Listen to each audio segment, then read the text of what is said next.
Que tu es belle, Camille, lorsque tes yeux s'animent. Oui, je suis belle, je le sais. Les complimenteurs ne m'apprendront rien. La froide nonne qui coupera mes cheveux pâlira peut-être de sa mutilation. Mais ils ne changeront pas en bagues et en chaînes pour courir les boudoirs. Il n'en manquera pas un seul sur ma tête lorsque les fers y passera. Je ne veux qu'un coup de ciseau, et quand le prêtre qui me bénira me mettra au doigt l'anneau d'or de mon époux céleste, la mèche de cheveux que je lui donnerai pourra lui servir de manteau. Tu es en colère en vérité. J'ai eu tort de parler. J'ai ma vie entière sur les lèvres. Ô Perdican, ne raillez pas. Tout cela est triste à mourir. Pauvre enfant, je te laisse dire et j'ai bien envie de te répondre un mot. Tu me parles d'une religieuse qui paraît avoir eu sur toi une influence funeste. Tu dis qu'elle a été trompée, qu'elle a trompé elle-même et qu'elle est désespérée. Es-tu sûre que si son mari ou son amant revenait lui tendre la main à travers la grille du parloir, elle ne lui tendrait pas la sienne? Qu'est-ce que vous dites? J'ai mal entendu. Es-tu sûre que si son mari ou son amant revenait lui dire de souffrir encore, elle répondrait non? Je le crois. Il y a 200 femmes dans ton monastère, et la plupart ont au fond de leur cœur des blessures profondes. Elles les ont fait toucher, et elles ont coloré ta pensée virginale de gouttes de leur sang. Elles ont vécu, n'est-ce pas? Et elles t'ont montré avec horreur la route de leur vie. Tu t'es signé devant leurs cicatrices, comme devant les plaies de Jésus. Elles t'ont fait une place dans leur procession lugubre, et tu te serres contre ces corps décharnés avec une crainte religieuse lorsque tu vois passer un homme.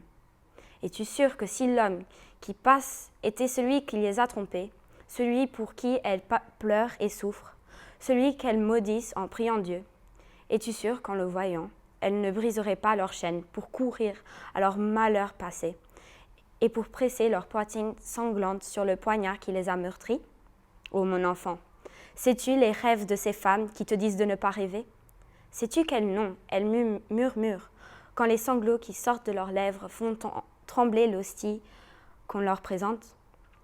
Elles qui s'assoient près de toi, avec leur tête branlante, pour verser dans ton oreille leur vieillesse flétrie. Elles qui sonnent dans les ruines de ta jeunesse le tocsin de leur désespoir, et qui font sentir à ton sang vermeil la fraîcheur de leur tombe. Sais-tu qui elles sont? Vous me faites peur. La colère vous prend aussi. Sais-tu que c'est que des nonnes malheureuses filles? Elles qui te représentent l'amour des hommes comme un mensonge. Savent-elles qu'il y a pis encore? Le mensonge de l'amour divin? Savent-elles que c'est un crime qu'elles font, de venir chuchoter à une vierge les paroles d'une femme? Ah, comme elles t'ont fait la leçon. Comme j'ai prévu tout cela quand tu t'es arrêté devant le portrait de notre vieille tante. Tu voulais partir sans me serrer la main. Tu voulais revoir ni ce bois, ni cette pauvre petite fontaine qui nous regarde tout en larmes.